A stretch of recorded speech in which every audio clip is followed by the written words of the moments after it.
तो पीटीजे यूनिवर्स के सारे सीक्रेट में से एक है ब्लैक मार्केट। यानी कि पीटीजे यूनिवर्स में बसी एक ऐसी दुनिया जहां पर सिर्फ क्राइम, पावर और पैसा ही चलता है। और इसकी सबसे ज्यादा डिटेल्स हमें पीटीजे के मैनेजर किम और डेड मेंशन जैसे मानवास में देखने को मिलती है।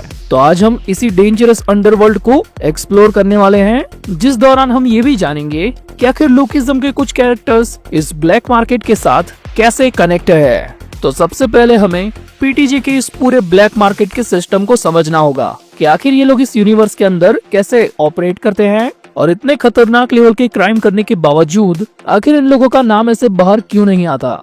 और खतरनाक लेवल के क्राइम से मेरा मतलब ये तो बिल्कुल भी नहीं है कि किसी कंपनी वगैरह में से चोरी या डकैती करना या फिर किसी का हीरो का हार चुरा लेना, तो नहीं, बिल्कुल भी नहीं। ये लोग ऐसा नहीं करते, बल्कि इस ब्लैक मार्केट में होती है वेपन्स की trading, human trafficking, assassination, mafia activity और भी बहुत सारी इलीगल चीजें। मतलब ऐसे सिंपल भाषा में कहा जाए तो यहाँ पे गुड़िया से लेकर पुड़िया तक सब कुछ बिकता है। और इसकी ज्यादातर डिटेल्स हमें मैनेजर किम के मानवा में ही मिलती है। इनफैक्ट अभी इस मानवा के अंदर ये भी रिवील कर दिया गया है कि आखिर इस पूरे ब्लैक मार्केट को रूल कौन करता है। वेल, इस बंदे को लोग किंग के नाम से ही जानते हैं और ये बंदा उन चुनिंदा लोगों में से है जो इस पूरे पीटीजे यूनिवर्स के अंदर काफी सारी चीजों को अपने हिसाब से कंट्रोल में रखते हैं। मतलब अगर कोई इनकी बात नहीं मानता या फिर बहुत ज्यादा ही उछलने लगता है या फिर किसी को किसी की सुपारी वगैरह देनी है और ये सब काम हो जाने के बाद पुलिस के फालतू लफड़ों में नहीं पड़ना, तो ऐसे लोग ब्लैक मार्केट को अंधा पैसा खिलाते हैं और उसके बदले में ब्लैक मार्केट अपने कॉल सेंटर से ऑपरेट करता है और अपने सारे बाउंटी हंटर्स और असासिन को एक मैसेज के थ्रू डिटेल्स भेजता है कि भाई फलाने फलाने बंदे या बंदी को तुम लोगों को इस टाइम के अंदर टपकाना है और ये काम करने वाले को हम लोग भर भर के पैसा देंगे। और जहाँ पर पैसों की बात आती है तो वहाँ पर हमारा जून गो कैसे पीछे हट सकता है। अब इस कैरेक्टर के बारे में मुझे कुछ ऐसे ज्यादा बताने की जरूरत नहीं है, समझने वाले तो समझ ही गए होंगे, लेकिन फिर भी कुछ खास चीजें बता देता हूँ कि हमारा जून गो इस ब्लैक मार्केट वाले काम को एक पार्ट टाइम जॉब की तरह करता है, जिसमें वो अपनी मर्जी का मालिक है। उसको बस तगड़ी रकम मिलनी चाहिए, उसे फर्क नहीं पड़ता कि उसके सामने कौन आता है। इनफैक्ट अभी मैनेजर किम के लेटेस्ट चैप्टर 181 के अंदर भाई साहब की काफी देरी से एंट्री हुई है। अगर थोड़ा भी जल्दी आता तो ये उस ब्लैक मार्केट के किंग से भी मिल लेता। वेल, गो के उस लड़ाई के स्पॉट पे पहुंचने के बाद उसके टकलू बड़ी की इंजर्ड बॉडी के पास खड़ा होता है ब्लैक मार्केट का नंबर 6, जिसका नाम होता है कोड नेम टाइटन। और वो ऐसे गो के सामने चौड़ में आ जाता है कि आखिर साले तू है कौन और तेरी औकात क्या है हमारे सामने खड़े रहने की। और ये बातें वो गो के ऊपर गन तान कर कह रहा होता है। I mean seriously gun. लेकिन हमारा गो आधे से भी आधे सेकंड में टाइटन के उस हाथ को एक टूटी हुई कंघी से फोरआर्म से ही अलग कर देता है।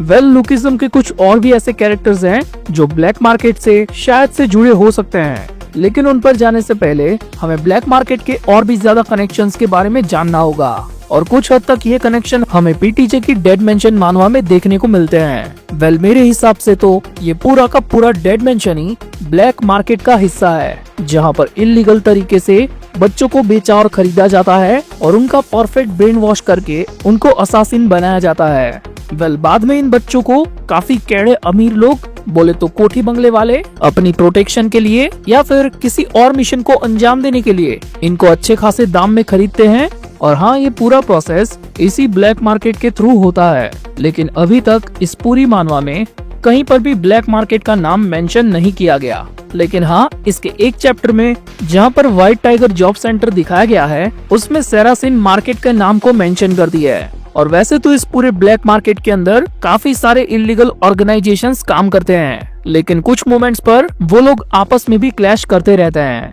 अब जैसा कि मैंने आगे बताया कि डेड मेंशन भी ब्लैक मार्केट का ही एक हिस्सा है और इनके द्वारा बनाई गई प्रोडक्ट के कस्टमर भी काफी ज्यादा प्रीमियम होते हैं। और ऐसे ही प्रीमियम कस्टमर्स में से एक है यामाजाकीज। और ये कनेक्शन हमें डेड मेंशन के चैप्टर 2 में ही बताया गया है कि कैसे याकुजा फैमिली ने काफी तगड़ा खर्चा करके डेड मेंशन के सबसे डेडली प्रोडक्ट को खरीदा था। मतलब कि डेड मेंशन के सारे असासिन बच्चों में से एक ऐसा बच्चा जो उन सब में टॉप रैंक का था। लेकिन गलती से मिस्टेक यहाँ पर ये हो जाती है कि इस बच्चे की होम डिलीवरी ये लोग जापान के बदले साउथ कोरिया में कर देते हैं। और इस तरह by the mistake of black market delivery system ये डेड मेंशन की पूरी स्टोरी लाइन क्रिएट होती है। और अब भी अगर किसी को ये कनेक्शन झूठ या फिर गलत लग रहा है तो इस मानवा की पैनल को थोड़ा ध्यान से देखो, जिसमें याकुजा फैमिली का जिक्र किया गया है। अब भले ही इसमें याकुजा फैमिली कहा गया है, लेकिन इसके अंदर लोगो तो यामाजाकी का ही है ना। और जहाँ तक मुझे पता है तो पीटीजे यूनिवर्स के जापान के अंदर याकुजा यामाजाकी के अंडर में ही आते हैं। और इतना सब जानने के बाद अभी तो मुझे ब्लैक मार्केट पर पूरा का पूरा शक है कि मैनेजर किम की मानवा में जो मैड साइंटिस्ट बताया गया था, जो अपने एक्सपेरिमेंट्स के थ्रू भगवान बनना चाहता था, यानी कि वही साइंटिस्ट जिसके बारे में लोग ये स्पेकुलेट कर रहे हैं कि वही जिम्मेदार है डेनियल पार्क की 2 बॉडीज के लिए। मुझे लगता है उसी साइंटिस्ट की कुछ ना कुछ क्लासिफाइड इंफॉर्मेशन फुल डिटेल के साथ ब्लैक मार्केट के पास मौजूद है एंड समहाउ कुछ उसके इलाइट मेंबर इन चीजों के बारे में जानते हैं। वेल, अगर आप मेरी इन बातों से एग्री या डिसएग्री करते हो तो इस बारे में मुझे कमेंट्स में जरूर बताना।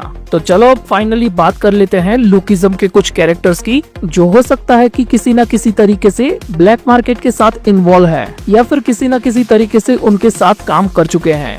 अब जैसा कि मैंने इस वीडियो की शुरुआत के टाइम ही बताया था कि इस ब्लैक मार्केट के अंदर पुड़िया से लेकर गुड़िया तक सब कुछ बिकता है। और पुड़िया नाम प्रोनाउंस करके मैं क्या कहना चाह रहा हूँ ये प्लीज आप लोग समझ जाना, क्योंकि मैंने अगर यूट्यूब पर ऐसे आपत्तिजनक शब्दों का प्रयोग किया तो सरकार कहीं बियर बाइसेप की तरह मेरा ट्राइसेप ना सुझा दे। वेल, लुकिज्म के अंदर ऐसी पुड़िया का सबसे बड़ा व्यापार मैक्सिकन कार्टेल करता है। और हाँ, ब्लैक मार्केट के थ्रू ही ये सारी चीजें ऑनलाइन और ऑफलाइन दुनिया भर की हर जगह पर बिकती है। तो हाँ, गिटे किम जैसा माफिया ब्लैक मार्केट के साथ डायरेक्टली या फिर इनडायरेक्टली कैसे न कैसे कनेक्टेड है। उम्मीद है कि हमें फ्यूचर में इसके बारे में और भी ज्यादा बताया जाए। और बात अगर गिटे किम की निकली है तो उसके पालतू कुत्ते तेजिन चौन को कैसे भूल सकते हैं। वेल, दिखावे के लिए भले ही वो जून गो का कुत्ता है, लेकिन पास्ट में उसने गिटे किम के लिए अच्छे खासे काम किए हैं। तो हाँ, वो भी किसी न किसी तरीके से इस ब्लैक मार्केट में जुड़ा है। और रही बात टॉम ली और व्हाइट टाइगर जॉब सेंटर की, तो उन सब की राइवलरी ब्लैक मार्केट के साथ अभी भी मैनेजर किम मानवा में चल रही है। और गलती से भी टॉम ली जैसे महामानुष को थोड़ा सा भी सीधा मत समझना। ये शुगर दद्दू पैसों के पीछे इतने पागल है कि अगर तगड़ी रकम मिले तो वो मैनेजर किम को ब्लैक मार्केट के मिशन पर भी बेच दे। और आखिर में आता है यूजिन और उसकी वर्कर्स गैंग, जो इल्लीगल हेल अरीना से लेकर मदहोश करने वाली वीवी कुकीज को बेचा करते थे। हालांकि अभी वो सारी चीजें बंद हो चुकी है, लेकिन जैसा कि हम जानते हैं कि लुकिज्म में वर्कर्स का काफी फैला हुआ बिजनेस है। और इसी वजह से मुझे लगता है कि वो ब्लैक मार्केट से समहाउ कनेक्टेड है। और यही वीकनेस हो सकती है वर्कर्स की, जिसे दिखाकर जेम्स ली यूजिन के साथ काम कर रहा था। और आखिरी बार लुकिज्म में जब हमने यूजिन को देखा था तो वो टॉम ली के साथ फोन पर गैब्रियोन किम की डेथ के बारे में बातें कर रहा था, जिस दौरान वो टॉम ली की फीस को चुकाने के लिए वर्कर्स के हेडक्वार्टर्स का यूज करने वाला था। और क्या पता कि उस हेडक्वार्टर्स का कनेक्शन कहीं ना कहीं ब्लैक मार्केट के साथ भी हो। तो ये थे कुछ डायरेक्ट और इनडायरेक्ट कनेक्शन पीटीजे यूनिवर्स के पूरे ब्लैक मार्केट के।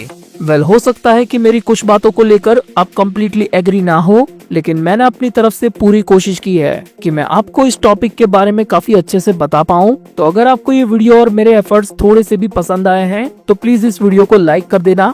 और अगर चैनल पर नए हो तो प्लीज इस चैनल को भी सब्सक्राइब कर दो। और आपके पास पीटीजे के इस ब्लैक मार्केट से रिलेटेड कोई भी थियरी है तो प्लीज मुझे कमेंट्स में बताना मत भूलना।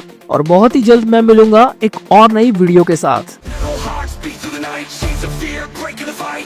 Drums of destiny, feel them pound. This is our time. Claim the